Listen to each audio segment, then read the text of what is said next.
Brothers and sisters of the Global South, we are witnessing another chapter in the endless story of Western economic imperialism. Today, it comes disguised as trade policy. Tomorrow, it will wear another mask. But the goal remains the same: to keep the developing world dependent, subservient, and profitable for their machine. Donald Trump's declaration of 100% tariffs on pharmaceutical imports is not just about medicine. It is about control. It is about ensuring that every pill, every cure, every hope for healing must pass through American hands and fill American pockets. They want to be the gatekeepers of life itself. But let us be clear about what this really means. When Trump says America first, he means Africa last. When he demands manufacturing return to American soil, he is telling us that our sick must wait, our children must suffer, and our elderly must die so that American shareholders can profit. For decades, India has been the pharmacy of the world, not out of charity, but out of necessity. When Western pharmaceutical giants price life-saving medicines beyond the reach of ordinary people, India steps forward. When patents become tools of oppression rather than innovation, India breaks them. When the West says pay or die, India says live and pay what you can. This is why Trump targets India now. Not because their medicines are inferior, they are often identical to Western brands. Not because they are unsafe, they meet the same standards. He targets India because they refuse to play by the rules of pharmaceutical colonialism. India's pharmaceutical industry represents something the West fears most: proof that the Global South can innovate, manufacture, and compete without begging for scraps from the master's table. When Indian companies like Sun Pharma, Dr. Reddy's, and Lupin export billions of dollars worth of medicines, they are not just selling pills, they are selling hope to nations abandoned by Western greed. Listen to how they speak of free markets when it suits them. When Western companies want to dump their products in our countries, they lecture us about opening our borders, removing tariffs, embracing competition. But when we compete and win, suddenly the rules change. Suddenly, it becomes about national security. Suddenly, protectionism becomes patriotism. This is the same hypocrisy we see everywhere. They preach democracy while supporting dictators who serve their interests. They speak of human rights while bombing villages. They champion free trade while imposing sanctions on anyone who dares to chart their own course. Trump's tariffs on medicines follow the same pattern as his tariffs on kitchen cabinets and furniture. The desperate flailing of an empire that knows its economic dominance is slipping away. Unable to compete honestly, America retreats behind walls of protectionism, calling it strength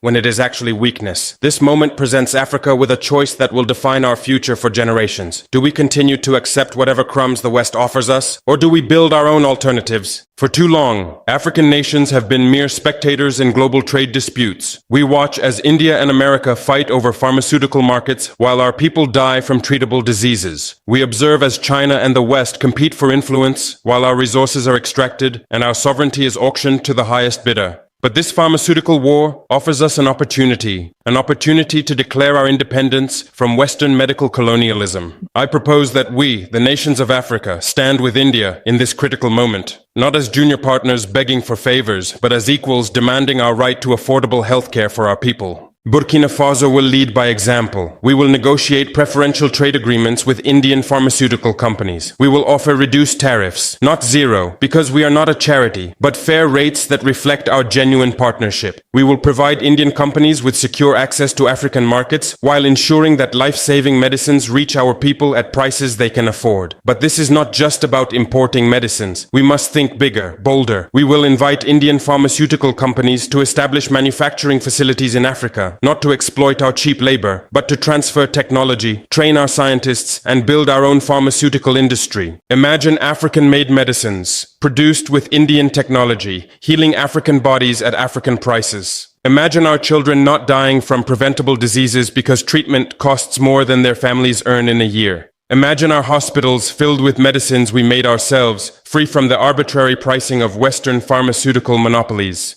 This pharmaceutical alliance can become a model for broader cooperation between Africa and India. If we can work together to ensure affordable healthcare, why not affordable technology? Why not fair trade in agriculture? Why not cooperation in education, infrastructure, and sustainable development?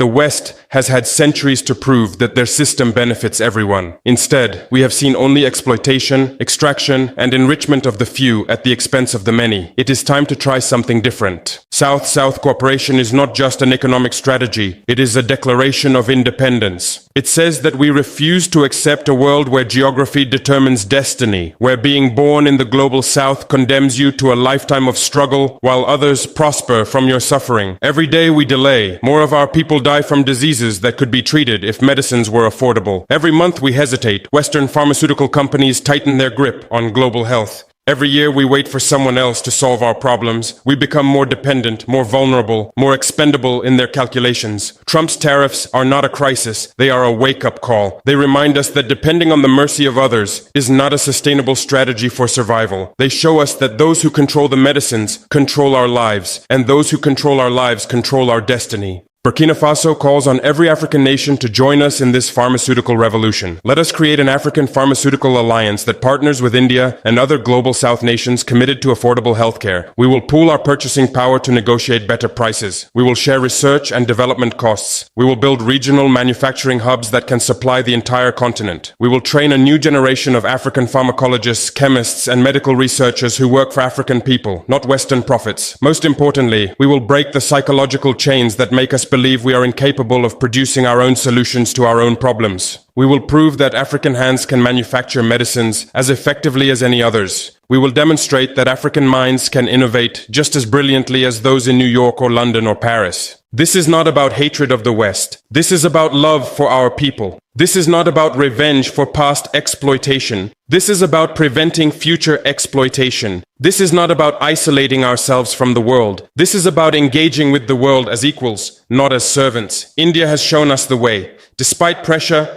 despite sanctions, despite constant Western interference, they have built a pharmaceutical industry that serves not just their own people, but people across the global South. They have proven that it is possible to put human life before profit margins. Now it is our turn. Africa must stand up, speak out, and act decisively. We must transform this crisis into an opportunity, this challenge into a catalyst for change. The choice is ours. Remain dependent consumers of Western medicine, or become proud producers of our own solutions. Remain vulnerable to the whims of foreign powers, or build the resilience that comes from self-reliance. Brothers and sisters, the revolution in global healthcare begins now, begins here, begins with us. And when history writes the story of how Africa liberated itself from medical colonialism, let it say that we stood with India, not as dependents, but as partners in the fight for pharmaceutical freedom. The sick deserve healing. The poor deserve dignity. Our people deserve better than the crumbs from the master's table. It is time to set our own table, grow our own food, and determine our own destiny. We must understand how we arrived at this moment where a single man in Washington can threaten the health of billions with the stroke of a pen. This did not happen overnight. This is the result of decades of systematic economic colonization that began the moment political independence was declared across Africa. When our nations gained independence in the 1960s, we thought freedom meant the end of foreign control. We were naive. The colonial powers simply changed their methods. Instead of military occupation, they used economic dependency. Instead of direct rule, they imposed structural adjustment programs. Instead of extracting our gold and diamonds at gunpoint, they extracted our wealth through unfair trade agreements and debt traps.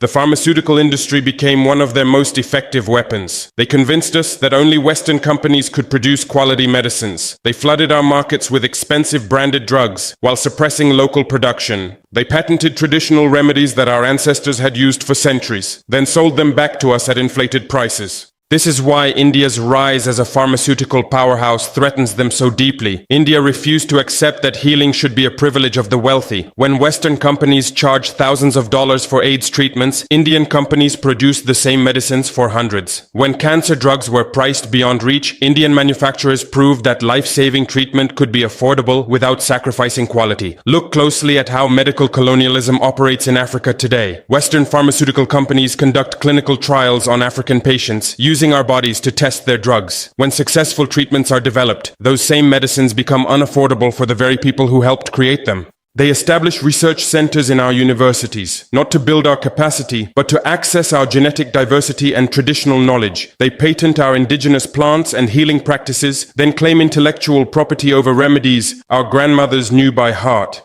Meanwhile, our hospitals remain understocked, our pharmacies half empty, and our people die from diseases that could be prevented or cured with medicines gathering dust in Western warehouses because the profit margins are insufficient. This is not accidental. This is not market failure. This is the deliberate architecture of dependency, designed to ensure that African lives remain cheap while Western profits remain high. Trump's 100% tariffs reveal something crucial: the West's terror of the global South economic model that India represents. For decades, they told us that quality manufacturing required Western expertise, Western capital, Western supervision. India shattered that myth. Indian pharmaceutical companies didn't just copy Western drugs. They innovated, improved processes, reduced costs, and maintained quality standards that often exceeded their Western competitors. They proved that brown hands could manufacture medicines as effectively as white hands. They demonstrated that developing nations could compete in high-tech industries without becoming junior partners to Western corporations. More dangerously for Western interests, India began exporting this model. They shared technology with other developing nations. They provided training, established joint ventures, and created production networks that bypassed traditional Western intermediaries. This is what terrifies Trump and his corporate backers. Not that India produces medicines, but that India has proven there is an alternative to Western pharmaceutical dominance. Every dollar spent on Indian medicines is a dollar not flowing into Western corporate coffers. Every patent India challenges weakens the legal framework that sustains medical monopolies. Trump's pharmaceutical tariffs are just the beginning. This is a template that will be applied to every industry where global South nations dare to compete successfully. Today it's medicines, tomorrow it could be textiles, electronics, automotive parts, or any sector where developing nations threaten Western market share. We see the pattern already emerging.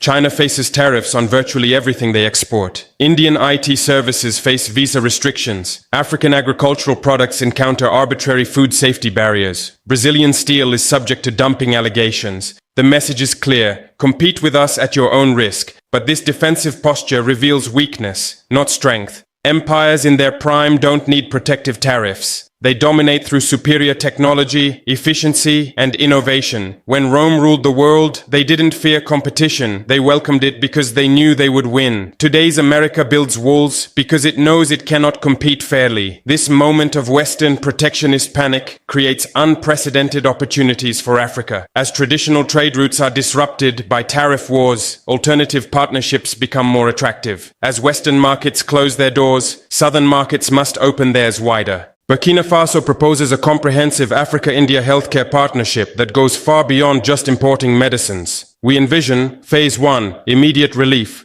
preferential tariff rates for essential medicines from India, fast-track approval processes for Indian pharmaceutical companies, bulk purchasing agreements that leverage collective African demand, emergency stockpiling of critical medicines to protect against future supply disruptions. Phase 2, knowledge transfer, joint pharmaceutical universities training the next generation of African medical scientists, technology transfer agreements that bring modern manufacturing techniques to African soil, research partnerships focusing on diseases that disproportionately affect African populations, intellectual property sharing that ensures African innovations benefit African people. Phase 3, African pharmaceutical independence, minus manufacturing facilities in every African sub-region, reducing transportation costs and supply chain vulnerabilities, minus regional specialization, allowing different countries to focus on their competitive advantages, export capabilities that position Africa as a pharmaceutical supplier to the global South, innovation hubs developing new treatments for tropical diseases ignored by Western research. Let us examine the numbers that reveal the scope of our opportunity. Africa imports approximately $14 billion worth of pharmaceuticals annually. The vast majority comes from Western companies at prices that reflect monopoly premiums rather than production costs. Indian manufacturers consistently produce medicines at 60 to 80% lower costs than Western competitors without compromising quality. If Africa sourced just half its pharmaceutical needs from India instead of Western suppliers, we would save $4 to $6 billion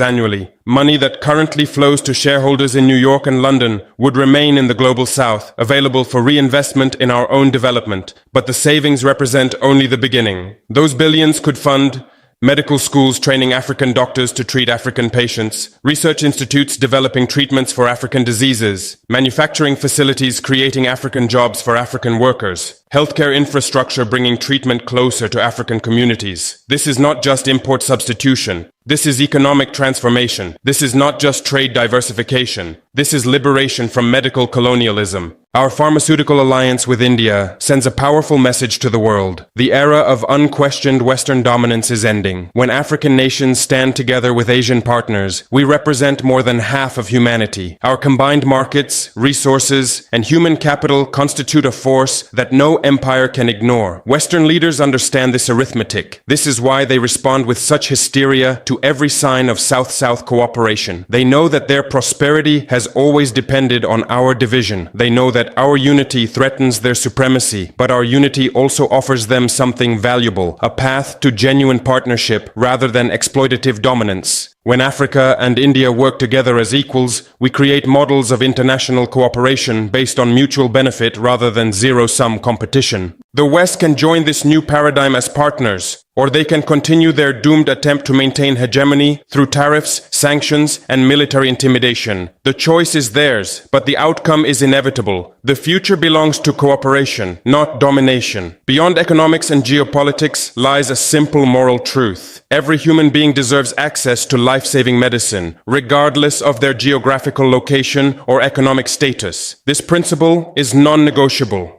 It is not subject to market forces, political calculations, or corporate profit margins. When Western pharmaceutical companies price medicines beyond the reach of African patients, they commit a crime against humanity. When governments support this pricing through patent laws and trade agreements, they become accomplices to mass murder. When international institutions ignore this injustice, they forfeit their moral authority. India has shown that affordable medicine is possible without compromising quality or innovation. They have proven that healing can be profitable without being exploitative. They have demonstrated that pharmaceutical companies can thrive while treating medicine as a public good rather than a luxury commodity. Africa must not only embrace this model, we must improve upon it. We must build pharmaceutical systems that prioritize human need over shareholder greed. We must create research priorities that focus on diseases affecting the poor rather than lifestyle conditions of the wealthy.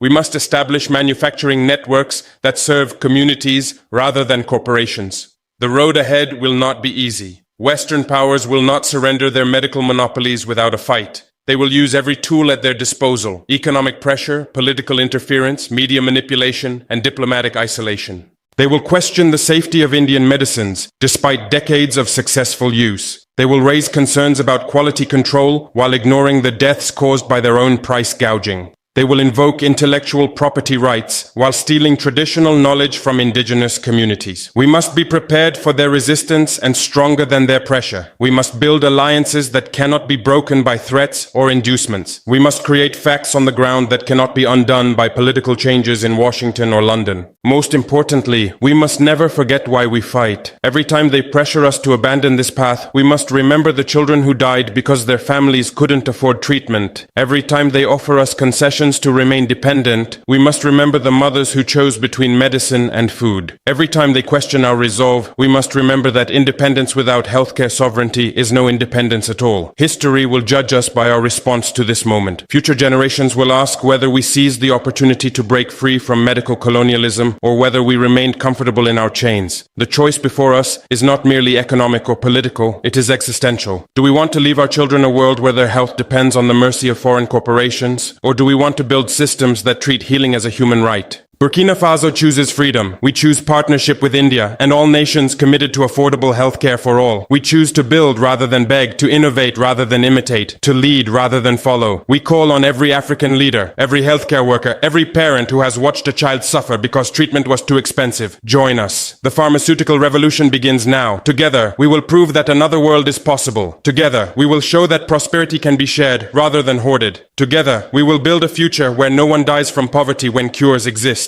This is our moment. This is our choice. This is our destiny. Patrie ou mort, nous vaincrons.